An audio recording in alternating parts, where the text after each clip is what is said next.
हेमोडायनेमिक्स में हम next topic देखेंगे कंजेशन एंड हाइपरेमिया। तो सबसे पहले हम इन दोनों में डिफरेंस देखेंगे। डिफरेंस क्या होता है? आर्टरी है, ये ऑर्गन है, और ये वेन है। अगर आर्टरी में वैसो डायलेशन हो जाता है तो बहुत ज़्यादा ब्लड एंटर होगा ऑर्गन में, जिसको हम बोलेंगे हाइपरेमिया। सही हो गया। अब यहाँ तक सब ठीक था, बट वेन में ऑब्स्ट्रक्शन हो जाता है और ब्लड बाहर नहीं जा पाता है, उसको हम बोलेंगे कंजेशन। तो ये हो गया दोनों में डिफरेंस। हाइपरेमिया में organ become red, pure red हो जाता है क्योंकि बहुत ज़्यादा ब्लड एंटर हो जाता है वैसोडाइलेशन की वजह से। ऑर्गन बिकम एरिथेमेटस, ठीक है। ये एक एक्टिव प्रोसेस होता है।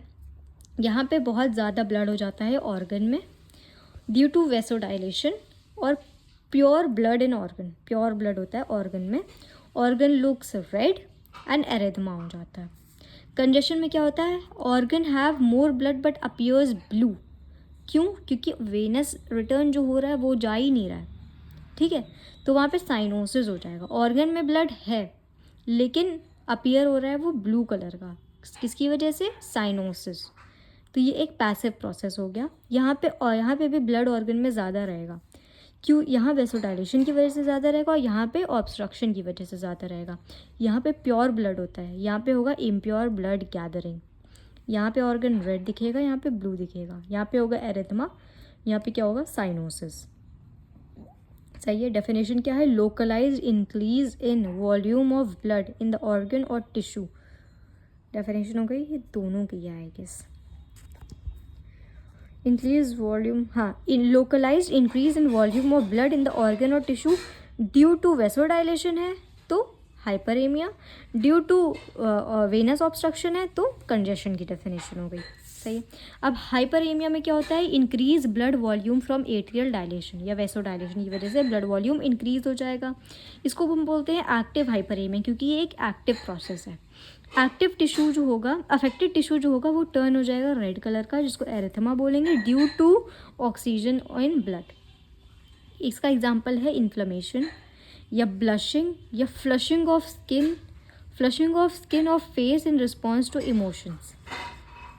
जब इमोशनल कंडीशन होगी तो फेस रेड हो जाता है, मतलब flushing of skin of face to response to emotions. सही हो गया। और मस्कुलर एक्सरसाइज या हाई ग्रेड फीवर, जिसमें भी आपकी फेस रेड हो रहा है, ऑर्गन रेड हो रहा है, वो सारा आता है हाइपरेमिया में। Inflammation, blushing, muscular exercise and high grade fever. अब कंजेशन देखें, इसमें भी इंक्रीज वॉल्यूम ऑफ ब्लड होगा बट ड्यू टू इम्पेयर्ड या ऑब्स्ट्रक्टेड वेनस ड्रेनेज। ये एक पैसिव प्रोसेस है। अफेक्टेड एरिया जो टिश्यू जो होगा वो टर्न हो जाएगा ब्लू कलर का, जिसको साइनोसिस बोलेंगे, due to carbon dioxide in blood. ये था due to oxygen in blood, ये हो गया due to carbon dioxide in blood. अब types of congestion, acute and chronic. सही हो गया। तो क्रोनिक वेनस कंजेशन, एक्यूट नहीं, हम क्रोनिक वेनस कंजेशन में बात करेंगे। तो क्या है? ये ऑर्गन है। ऑर्गन से इम्प्योर ब्लड जाता है हार्ट में, ठीक है। यहाँ से जाता है लंग्स में प्योर होके आता, लंग्स से वापस हार्ट में जाता है और हार्ट से प्योर होके आता है ऑर्गन में, ठीक है। तो लेफ्ट हार्ट फेलियर हो जाएगा इसमें। लेफ्ट हार्ट फेलियर कैसे हो जाएगा? ब्लड में बहुत ज़्यादा ब्लड बैक जाएगा। कंजेशन में क्या होता है? और वेनस ब्लॉकेज, हाँ ठीक है, वेनस ऑब्स्ट्रक्शन अगर हो जाएगा तो ब्लड जो है ना, ये यहाँ पे जा ही नहीं पाएगा, वेनस यहाँ पे जा नहीं पाएगा, यानी हार्ट में नहीं जा पाएगा, तो वापस से ये लंग्स में ही चला जाएगा, ठीक है। लेफ्ट हार्ट फेलियर इसमें अगर होगा, लेफ्ट हार्ट फेलियर होगा तो ब्लड बैक होगा कहाँ पे? लंग्स वेन पे, जहाँ पे इम्पेयर्ड वेन्स हो जाएंगी, जिसकी वजह से कंजेशन हो जाएगा, जिसको क्रोनिक कंजेशन बोलेंगे। क्रोनिक कंजेशन हो गया। फिर क्या होगा? क्रोनिक वेनस कंजेशन में left side of the heart failure होगा, जिसकी वजह से पल्मोनरी कंजेशन हो जाएगा। Left side of heart failure में क्या lead to pulmonary congestion. In right side of heart failure, अगर राइट साइड का हार्ट फेलियर हो जाएगा तो chronic venous congestion of liver, spleen या सिस्टमिक ऑर्गन्स का हो जाएगा। अब इसको किस तरह से याद रखेंगे? देखो, अगर लेफ्ट साइड का होगा, ये देखो लेफ़्ट साइड का होगा तो लेफ़्ट साइड से ही हमारा लंग्स में जाता है, तो ब्लड वापस से लंग्स में चला जाएगा, लंग्स की वेन्स इम्पेयर हो जाएंगी। तो अगर लेफ़्ट साइड ऑफ लंग है तो होगा पल्मोनरी कंजेशन। अगर राइट साइड ऑफ हार्ट है तो ये यहाँ पे ब्लड कहाँ से आता है, ऑर्गन से आता है, लिवर, स्प्लीन, सिस्टमिक ऑर्गन से आता है।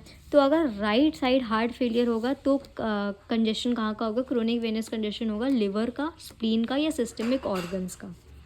ठीक है। अब हार्ट फेलियर अगर राइट साइडेड है तो क्या होगा, अगर लेफ्ट साइडेड है तो क्या होगा। अगर राइट साइडेड है तो blood transmitted upward to right atrium then to superior vena cava and inferior vena cava. Right side failure है तो ब्लड वापस से राइट एट्रियम से कहाँ पे जाएगा, सुपीरियर इन्फीरियर वेना केवा में वापस चला जाएगा, आता है लेकिन फेलियर में वापस सुपीरियर इन्फीरियर वेना केवा में चला जाएगा, जिसकी वजह से लिवर का कंजेशन, स्प्लीन का कंजेशन, किडनी कंजेशन और कंजेस्टेड लेग वेन्स। तो अगर लेफ़्ट साइड हार्ट फेलियर है तो ब्लड कहाँ पे जाएगा, लेफ़्ट एट्रियम से वापस कहाँ जाएगा, लंग्स में जाएगा, पल्मोनरी वेन के थ्रू वापस से लंग्स में चला जाएगा, तो जिसकी वजह से लंग्स का कंजेशन हो जाएगा। ठीक है। तो लंग्स में result from left heart failure, liver में राइट हार्ट फेलियर और स्प्लीन में राइट हार्ट फेलियर। अब हम लंग्स का देखेंगे नेक्स्ट वीडियो में।